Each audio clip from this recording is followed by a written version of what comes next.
کہ جب دیکھا کہ دشمن قریب پہنچ گئے ہیں تو نبی اکرم صلی اللہ علیہ وسلم کی طرف چہرہ کر کے دشمن کی طرف پشت کر کے ٹھہر گئے اور اپنی پیٹھ پر انہوں نے دشمن کے تیروں اور تلواروں کو روکا، یہاں تک کہ حضرت ابوبکر رضی اللہ تعالیٰ عنہ کہا کرتے تھے کہ احد کی جنگ تو طلحہ کی جنگ تھی۔ دنیا نے وہ منظر بھی دیکھا کہ سعد ابن ابی وقاص رضی اللہ تعالیٰ عنہ ہیں اور نبی اکرم صلی اللہ علیہ وسلم کے دفاع میں تیر اندازی کر رہے ہیں، اور اس رفتار سے تیر اندازی کر رہے ہیں کہ اللہ کے رسول نے یہ بات کہی کہ سعد تم تیر پر تیر چلائے جاؤ، میرے ماں باپ تم پر قربان۔ اندازہ کیجئے کہ نبی اکرم صلی اللہ علیہ وسلم کسی صحابی کے بارے میں کہیں اس قسم کا جملہ تو انہوں نے نبی کے دفاع کا کس حد تک حق ادا کیا ہوگا۔ ہمارے سامنے زبیر ابن عوام رضی اللہ تعالیٰ عنہ کی مثال ہے کہ جن کے سامنے نبی کے بارے میں اطلاع پہنچی تو انہوں نے تلوار نکال لی اور حواری رسول کا لقب ان کو اس وقت ملا۔ اسی طریقے سے حضرت عمر ابن خطاب رضی اللہ تعالیٰ عنہ کے سامنے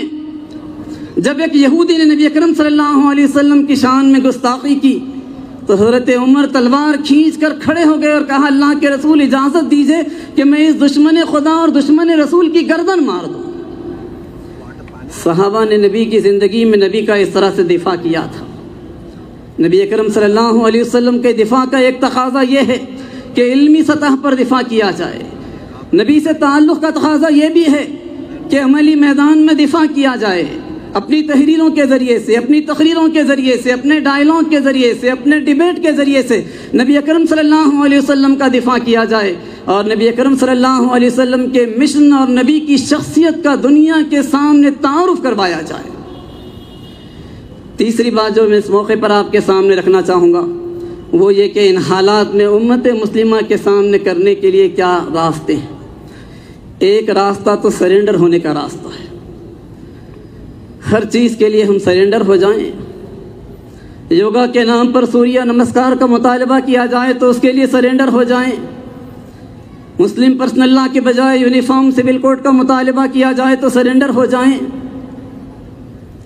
اسلام کے اوپر جہاں کہیں بھی جس قسم کا بھی پریشر آئے اس کے ری ایکشن میں ہم سرنڈر ہوتے چلے جائیں، لیکن ہمارا ماننا یہ ہے کہ یہ راستہ خودکشی کا راستہ ہے، اس لیے کہ ایمان کے بغیر اس امت کی زندگی کی خدا کی نگاہ میں کوئی وقت باقی نہیں رہ جائے گی۔ ہماری زندگی اگر خدا کی نگاہ میں کوئی اہمیت رکھتی ہے تو صرف اس وجہ سے رکھتی ہے کہ ہم صاحب ایمان ہیں، خیر امت ہیں اور اس زمین پر خدا کے آخری دین کے علمبردار ہیں، اس وجہ سے ہماری اہمیت ہے۔ اگر ہم سرنڈر ہوتے چلے جائیں گے، گھر واپسی کے مطالبے پر اس کے لیے بھی تیار ہو جائیں گے تو پھر اس کے بعد نگاہ خداوندی سے اپنا وقار کھو دیں گے، اور کوئی قوم خدا کی نگاہ میں اگر اپنا وقار کھو دیتی ہے تو پھر اس کا زمین کے اوپر بھی کوئی وقار باقی نہیں رہ جاتا۔ دوسرا راستہ جو امت مسلمہ کے لیے ہو سکتا ہے وہ راستہ یہ ہو سکتا ہے کہ یہ امت جذباتی قسم کا ری ایکشن دینے لگے، ناعاقبت اندیشانہ قسم کی مزاحمت کرنے لگے، ان آرگنائز قسم کا رد عمل، ایسا جذباتی رد عمل جس کے پیچھے کوئی ٹھوس منصوبہ نہیں ہو۔ اگر اس رویے کو امت اختیار کرے گی تو ہمارا یہ ماننا ہے کہ یہ خودکشی کا دوسرا راستہ ہے۔ تیسری اور آخری بات کہتے ہوئے میں اپنی گفتگو کو ختم کروں کہ وہ راستہ جو امت مسلمہ کو اختیار کرنا چاہیے وہ راستہ یہ ہے کہ خاموش تماشائی بننے کے بجائے ہمیں میدان عمل میں پوری قوت کے ساتھ آنا چاہیے، پازیٹیو ایٹیٹیوڈ کے ساتھ ہمیں میدان میں جد و جہد کے لیے تیار ہونا چاہیے۔ ایک طرف بڑے پیمانے پر امت کی اصلاح کرنا، امت کو منظم کرنا، تزکیہ اور تربیت کرنا، زندگی کے نصب العین سے واقف کروانا، جد و جہد کے لیے تیار کرنا،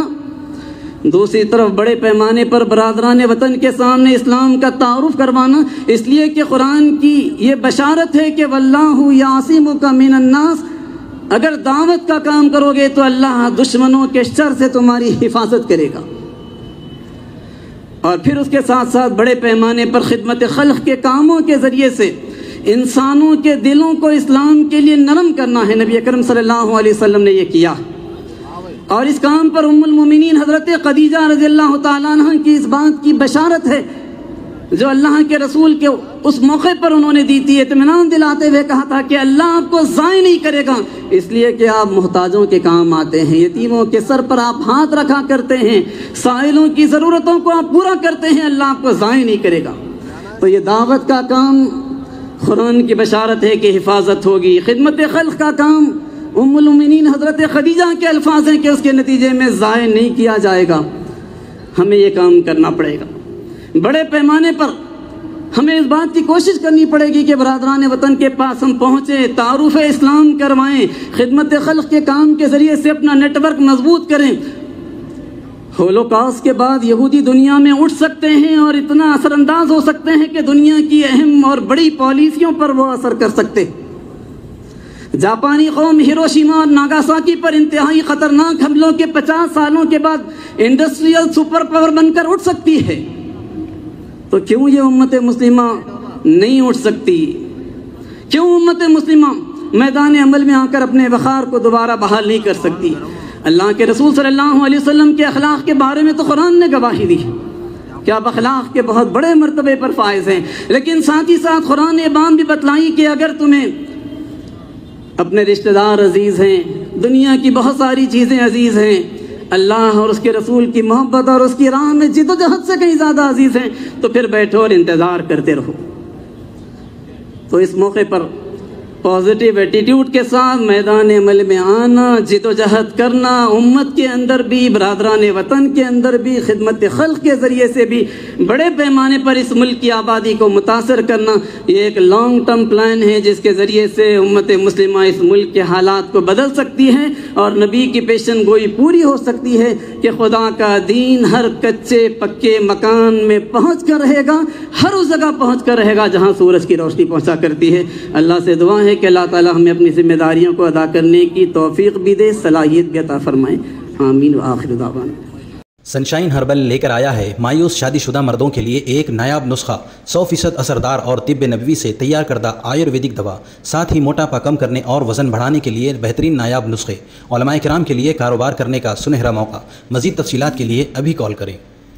چوکو اسٹار اعلیٰ کوالٹی کے عمدہ لذیذ چاکلیٹس، علماء حفاظ اور تجارت کرنے والوں کے لیے بہترین موقع۔ چوکو اسٹار اورنگ آباد۔ مزید تفصیلات کے لیے ابھی کال کریں۔